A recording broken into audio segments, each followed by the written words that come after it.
The life form known as a human being has been a source of inspiration for roboticists since Leonardo da Vinci designed what is arguably the first humanoid robot in the 16th century.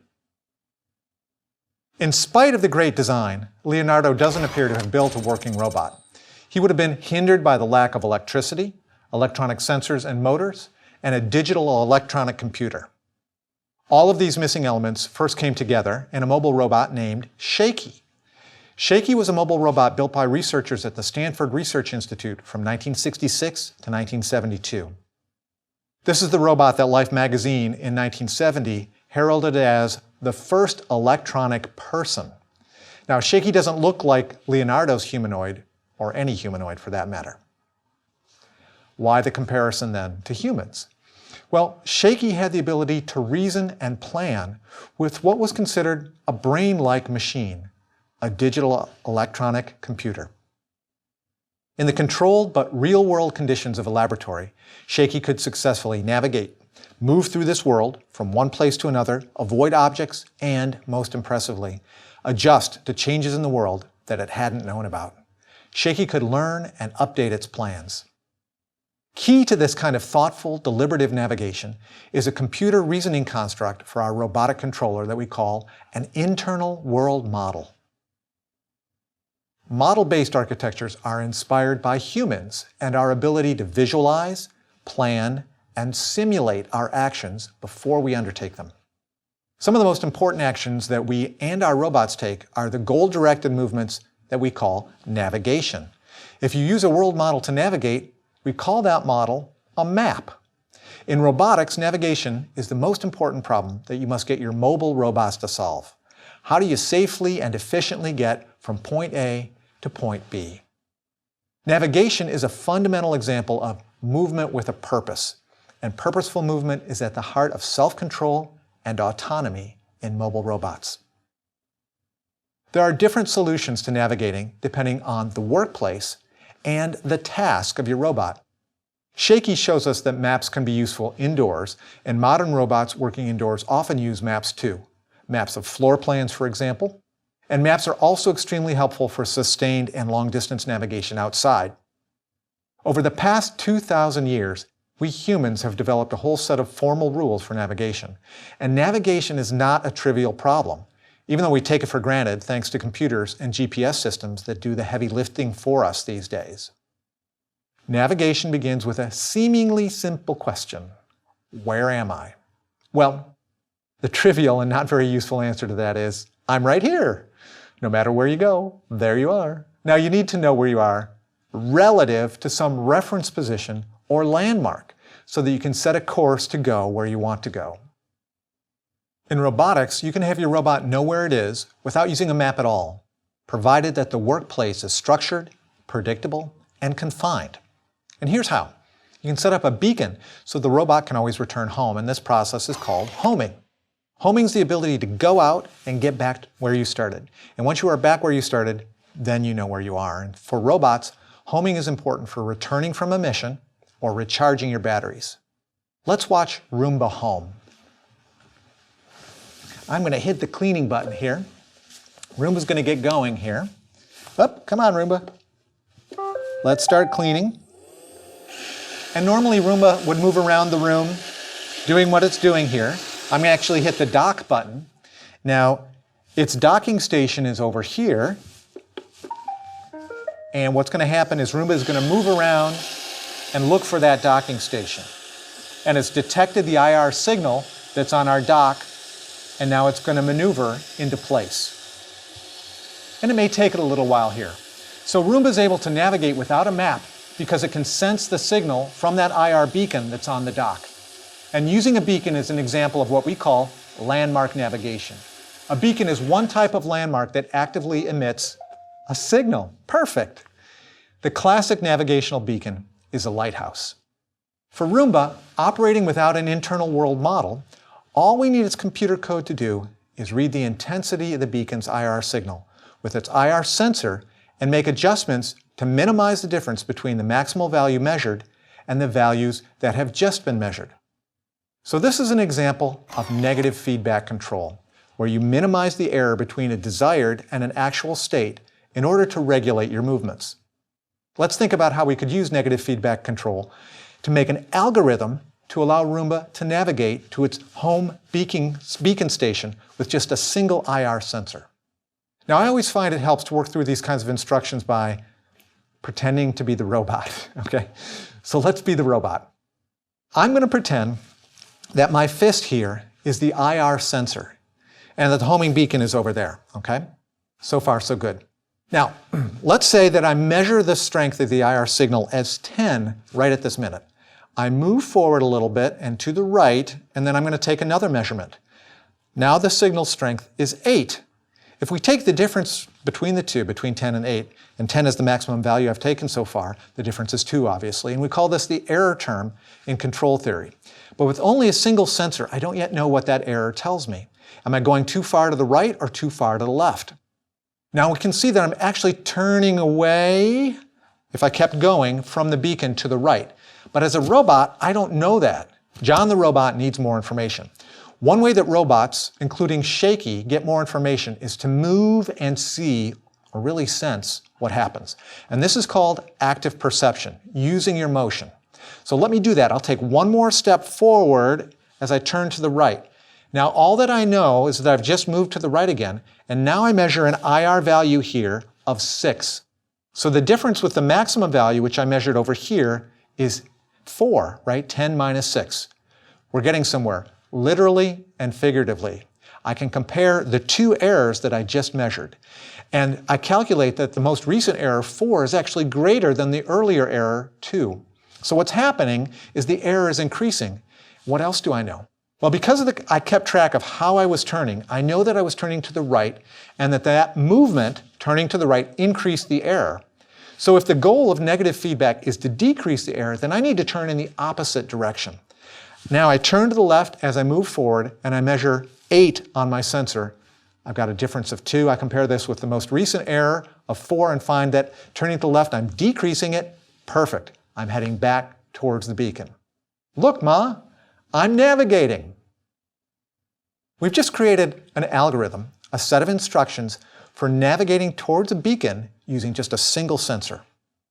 By the way, breaking down a task like this into the smallest steps possible and writing those steps down is a great way to begin the process of creating algorithms and programming your robot.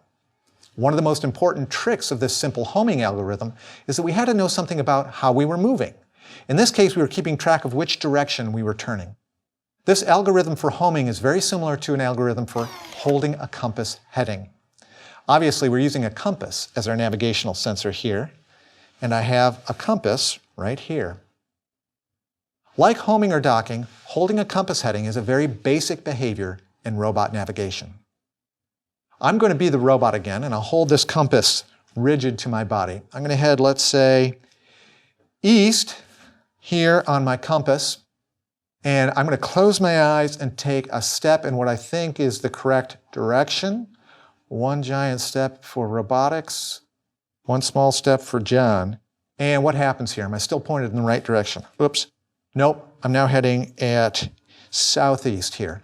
So again, I can calculate an error, the difference between the desired heading, which was in degrees, 45 degrees, and the actual heading, which was 55. So we have the same problem as before. What does the error mean? How do we convert that error into instructions for how I should move next? For starters, let's say that if the error is negative, then we should turn to the left. That means if the error is positive, then we should turn to the right. Let's see if this works. So I turn to the left and I take a step forward, 35 degrees. Calculate the error, 45 minus 35 equals 10. Positive error means turn to the right. Okay, perfect. You can see what happens here. I wiggle my way forward along the correct course. We've just created another navigational algorithm. This one was using a compass. Now let's see this in action in a robot. A digital compass is a common sensor to put on a robot. The Arduino robot has a digital sensor built in. It's a Honeywell model HMC 6352, and it's a 2-axis magnetoresistive sensor. These sensors change their electrical resistance in response to changes in the magnetic field. Magnetoresistance was discovered by Lord Kelvin in 1851. One of the great advantages of a compass over a system like an IR beacon is that it works at any distance and in any condition, snow, rain, or with obscured vision. At the same time, one great disadvantage of a compass is that it's sensitive to local magnetic sources. So you need to keep that in mind if you get strange results or operate around a lot of machinery. In the computer code for the Arduino robot, we've programmed the robot to move along a course set by its internal compass, just as I was trying to do with the real compass here. So we calculate the error term as the difference between the desired and the actual compass heading. I'm going to get my Arduino robot turned on here so it can warm up. So when we turn on the Arduino robot, the first thing I want you to notice is that I'm actually going to have it heading back here, and it's going to want to turn, and it's going to head along a straight course here. See how far it goes. Put it down. I'll have it going this way. It's heading towards the back flap. It's getting attracted to the metal here. Let me pull it out here and see what's actually going on. So I can see I'm actually outputting the compass heading. And so in fact, the compass wants to go directly behind me. So let me point it forward in this direction and see what happens. Okay, Arduino robot. So it's not turning around, in part because here in the laboratory, we have a whole lot of metal going on here. But you could see as it was snaking off in this direction, it was actually wiggling on a compass course. It was holding a compass heading in its mind anyway, that was it thought it had here. Now, holding a compass heading is perhaps the most basic behavior of navigation. Put it this way, if you can't move steadily on a given compass heading, you'll not be very efficient when it comes to navigating using a map. So one of the great advantages of using a compass is that you don't need to use a beacon or a landmark. Sailors learn to steer by the compass and can sail in the dark. But holding your compass heading only gets you so far, navigationally speaking. With a compass alone, you don't know where you are, but only in what direction you are headed. Even if you don't know where you are, a compass can be useful to know where you just were, which is how we can build up to homing from hold your compass heading. So homing with a compass is handy, for example, if you are lost in a snowstorm. You head out in one direction, looking for people, right? To keep track of where you've searched or how to get back, you need to track your motion relative to where you started. For navigation with a compass, in addition to knowing your direction, you need to know where you are on a map as you travel. So you need something to figure out the distance you've traveled from a known starting position. Now here's a trick. If you're on foot, you can count your steps. If you know the length of each step, then you can multiply the number of steps and the total length to estimate the total distance you've traveled. You can solve this problem on a wheeled robot by counting the number of rotations of your wheels. Mechanical odometers were known to Hero of ancient Greece and to Leonardo da Vinci. Electronic sensors can count rotations too, such as a sensor called a shaft encoder. Now, a shaft encoder is often a magnet or an IR emitter detector that counts high contrast lines on the wheel. But with a stepper motor, you can simply tell the motors how much to rotate. If you know the size of your wheel and the rate at which it's rotating, you can build a speedometer. And if you have a clock to keep track of how long you've been going in that direction and at that speed, then you can calculate the distance you've traveled, your current position relative to where you started, and now you know how to get back home. The distance traveled is the product of your speed and the time you've been moving at that speed. With distance and direction, you've traveled from your starting point and you know where you are relative to where you were. Using our snowstorm example, this can be life-saving if you need to get back to your car, let's say, to stay warm. You reverse your direction 180 degrees and travel back to where you started. So we've got compass, odometer, speedometer, clock. That's what's important in navigation. And in robots, very cool, we get all these multiple sensors involved in navigation. And coordination of multiple sensors sounds like a job for a robotic controller. So in practice, going straight out and then straight back is actually rarely very useful in what we want robots to do. We often want our robots to explore or to carry passengers for hours along a course on the road or the sea that may involve avoiding land, bodies of water, or known obstacles. Now let's try something different with our robot Sparky. Sparky is a robot built by Arcbotics, and we're going to use Sparky because it has stepper motors that control the position of its wheels. So let's imagine a real-world situation here. We want Sparky to patrol the perimeter of, let's say, our laboratory here. And imagine that we want Sparky to carry a webcam around and perform surveillance for us. Imagine that through the webcam, we can get a view of what's going on, even though we might be elsewhere. I'm going to turn Sparky on here just a second. And let's make the path that Sparky is taking square. So it's going to patrol around the laboratory here. Now, as I mentioned, Sparky's wheels have motors that are a special kind of motor called a stepper motor that offer very precise movement with the trade-off of not rotating very, very quickly. So we can literally count our steps with Sparky, estimate the distance traveled by keeping track of the number of rotations, and then multiplying that number by the circumference of the wheels here. So the code for Sparky is written in an architecture called Sparkaduino because of its Arduino-type microcontroller that it has. And it contains commands like Sparky move forward, into which you can place a specific value for how many centimeters you want Sparky to move or how many degrees you want Sparky to turn.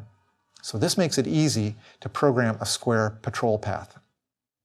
Now what should happen is that Sparky patrols this circuit that we've got for it, and then it should come right back to where it started. So I'm going to turn Sparky on here, and it's going to begin to initialize. So this kind of navigation is called dead reckoning by mariners. So here goes Sparky, and this is not really fair yet, since I didn't have Sparky on the ground here. What I want to do actually is put a little piece of tape on the ground, and Sparky has a hole in it, which you can actually stick a pen, by the way, which is pretty cool, so you can draw with Sparky. So I'm going to use that hole to align that little piece of yellow tape. And so then we know exactly where Sparky started. We expect Sparky to head out. We're going to do a very small square here. So there goes Sparky. So dead reckoning involves knowing where you are, for starters, and then heading out and moving along your intended course. So there's Sparky taking a turn. And after you've traveled a given distance and heading is calculated by your compass clock and speedometer, then you know where you are and you can mark it on the map. So we're watching Sparky in action here. It's made another turn. So I've marked that starting point, as you can see. And I don't know if you can tell, Sparky's supposed to be taking 90-degree turns.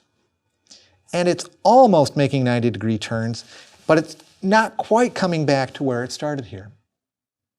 So what's happening is there are tiny little errors in every little movement that Sparky makes. These add up, and they're called in navigational terms drift. Drift is caused by little things like the slippage of a wheel, or one motor being a little weaker than the other. For a ship or a robot at sea, winds and tide cause huge amounts of drift. As you can imagine, each time around the block here, Sparky's drift will accumulate such that the robot will get farther and farther away from where it's supposed to end up. So let's let it come right back here. One more time, let's see how close you are, Sparky. And I'll stop it and we can see. So this is the problem with dead reckoning. So we're back to the first question of navigation. Where am I? Okay, Sparky, we're going to stop you right there. And if I look down that hole in Sparky, Sparky's off from where we started by about 3 inches, it looks like. So if we were to ask after a couple of circuits around that perimeter, Sparky, where are you? Sparky would think, well, I'm right there at that yellow spot. But Sparky's actually off, so that's drift. Now, one way to know where you are, instead of doing dead reckoning, is to have your robot use GPS, the Global Positioning System. One of the exciting breakthroughs in consumer robotics is that our robots are now fully capable of navigating for themselves outside with GPS. GPS is actually a fleet of navigational beacons mounted on satellites in orbit that provide us and our robots with what we call a navigational fix. Now, one warning, GPS only works outside, or only works well outside and in the air. Inside or underwater, you need to find other ways to get a navigational fix. A fix refers to fixing your location or your position on a map. To do this with GPS, the robot needs a GPS receiver that reads the signal from GPS satellites. The satellites know exactly where they are, even though their position is changing as they orbit. By knowing where the satellites are and the distance to them, you can triangulate your own position. So this is done with a GPS module, some trigonometry, and it's done with a little computer on board the GPS module. There are also minor adjustments for special and general relativity. The satellites are traveling very fast and they experience less gravity than we do on Earth. For us, the take-home message is that the GPS module is a very fancy sensor that gives the robot its position in latitude and longitude. So with GPS, we can get around the problems of dead reckoning by using waypoints. We can tell the robot to go to a particular spot, and that's called a waypoint. If the robot senses that it's not in the right position, it can make adjustments. Those adjustments are done by good old negative feedback control. Knowing what we know about navigation, how did Shaky manage the task under the much simpler conditions of an indoor world? For accurate navigation, we now know that sensors are needed, so let's start there. Shaky's principal sensor was the TV camera on its head. This camera could pan up and down, and it provided the raw data for the computer to calculate where objects were, what the objects were, and just as importantly, where Shaky was.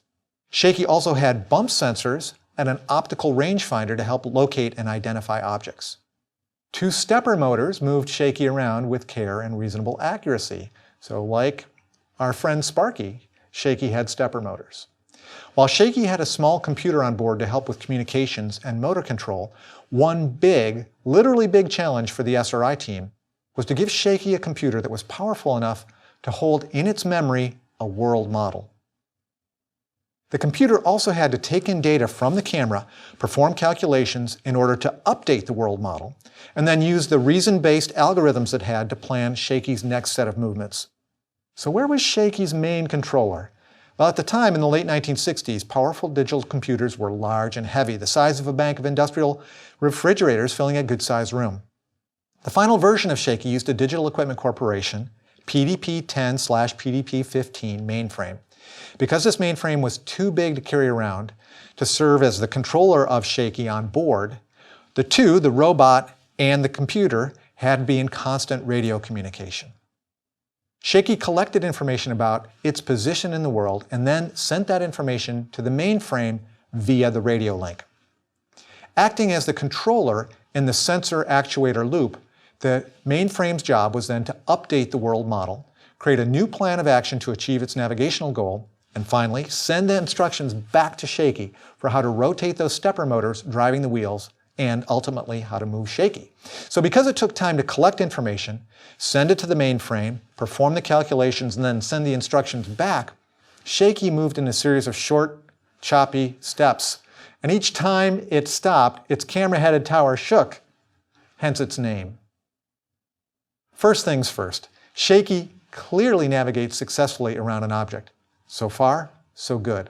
But one of the big challenges if you are navigating using a map is that map has to be accurate. So what do you do if the world changes and those changes aren't on your map? Well, you're in trouble, right? And your mission is likely to fail. This is where Shaky's sensors came into play. What the researchers at SRI imagined, just as an experiment here, was that a gremlin, who was really a graduate student in a cape, could swoop into the room while Shaky was busy pushing a block out of the way. Now, Shaky can't detect the gremlin because Shaky's visually blind to the world as it moves. So the gremlin, a sort of cosmic trickster, if you will, whose job is to change the world, pushes the block a little bit, trying to disrupt Shaky's attempt to push the block forward. When Shaky stops, its optical range sensors indicate a change in the world, that the box has slipped off the bar it was pushing. So its cat whisker touch sensors tell which side of Shaky the box has moved to, and Shaky can adjust its movements to re-engage with the box. Now, after Shaky circles around and picks up the block again, it has a problem. Shaky needs to make sure that it knows where it is in the world and on the map. Shaky keeps track of its own position by counting its wheel revolutions. Good old dead reckoning, right? So the stepper motors are helpful here because, like servo motors, their rotations are carefully controlled. But as we've talked about, this kind of navigation can't be blind. You've got to update where you are on your map all the time. Shaky updated its map by taking a picture of a corner of the room, for example, and then calculating its position relative to that corner. When Shaky knows where it is, it can then calculate a plan to achieve its goals successfully. And Shaky's goal is programmed as instructions to take a certain course in the world. When Shaky gets into its final room in the experiment we're talking about here, what we can see on this video clip is that Shaky is actually able to push a block to the door and push it away. So Shaky uses its camera to make sure that the path is clear heading into the next room. Note that this stop and look behavior of Shaky is pre-programmed into the robot. Check the floor of the new room that I enter for objects. If clear, then proceed. In that next room, Shaky looks ahead to see if any objects not on the map appear. Aha, an object. Warning, the map needs to be updated. Take pictures, analyze the position of the object. Shaky then updates the world model, the map. It then calculates a new path around the newly discovered object. See how that works? Sense, model, plan, and act. In terms of a sensor actuator system, the information from the sensors is sent to the computer controller. The controller updates the model, then creates a new plan for how to best achieve its navigational goals. Then it sends the plan back to the robot, which moves the actuators accordingly. So here's a cool way to think of this process. When Shaky acts, moves, its movements are a test of that new plan. In this case, the new plan works. Shaky makes it into the room in which it is going in order to push a block. So in spite of the fun that some modern roboticists have poked at Shaky, it's really worth appreciating what the team from SRI was trying to do at the time, and it was revolutionary. Quote, "It's the objective of this program to develop concepts and techniques in artificial intelligence enabling an automaton to function independently in realistic environments." We're talking about autonomy here, and this statement points to the fact that Shaky was ahead of its time. Looking back, we recognize that the project was an important watershed moment in robotics for 3 reasons. First, Shaky was the first robot to use a powerful digital computer for its robotic controller. Second, because of that computing power, Shaky was also the first to use what we now think of as a model-based controller architecture. Third, the use of rules and of reasoning and deliberation in planning routines clearly links Shaky to the early days of the field that John McCarthy called artificial intelligence, or AI, which he defined as the science and engineering of making intelligent machines. So successful was AI that by 1970, Marvin Minsky was quoted in Life magazine saying, "In from 3 to 8 years, we will have a machine with the general intelligence of an average human being." That didn't happen, and it hasn't happened yet. Some argue that the cognitive computing systems, like IBM's Watson, have exceeded human intelligence when it comes to what is called deep question and answer. Watson beat the best humans, our champions, in the game show Jeopardy! Watson is just one of various computer systems that have beaten humans at things we never thought a machine could do. There was a time when many smart people thought that mathematics could never be done by a machine, but your simple calculator beats most of us hands down. Chess was thought to be an ultimate test of human intelligence until IBM's Deep Blue computer beat chess grandmaster Garry Kasparov. Given these successes of AI, many roboticists recognize Moravec's paradox. What we originally thought were the hard problems of AI turn out to be easy to solve, and the easy problems turn out to be hard. The bottom line, it's really hard to make mobile autonomous robots that are like humans in terms of their bodies and their movements. Honda has spent millions of dollars on Asimov, and in spite of its physical abilities, which are really wonderful, it's still not a fully autonomous humanoid. Now, that takes us to the very impressive reasoning that Shaky was doing with its world model, its interactive map of its laboratory. The criticism over the years with the world model design of robots is that you need to have complete knowledge of your world. Everything, especially the new and the unexpected, has to be detected, identified, and then mapped in order to accurately update the model. In Shaky's world, the objects were all specially shaped and painted. They were of a limited class of possible objects, and all objects had known properties that could be accounted for in planning Shaky's actions. While this works fine inside a lab, or even an office building where the world of possible objects is limited, it's an approach that's really difficult out of doors, where who knows what you'll run into. Of course, many new tools have been created since Shaky. For example, one thing that ASIMO, each of the Mars rovers, and even a lot of industrial robots have in common is that they all use real-time operating system called VxWorks, which was first released in 1987, almost 2 decades later. But what Shaky did do was successfully tackle a whole class of really tough problems in mobile robotics for real-world environments. SLAM algorithms. SLAM stands for simultaneous, localization, and mapping. That's a fancy way of saying figure out where you are as you're making a map of where you are. This is very much how like humans do it. Now we've come a long way since Shaky was moving through the controlled conditions of a laboratory. Think of the Mars rovers, stopping to plan their next move on a planet where humans have never set foot. Still, there was a period when roboticists were keenly aware of Shaky's limitations. In the next lecture, we'll see a very different approach to robotics, an approach inspired by the simple behavior of animals.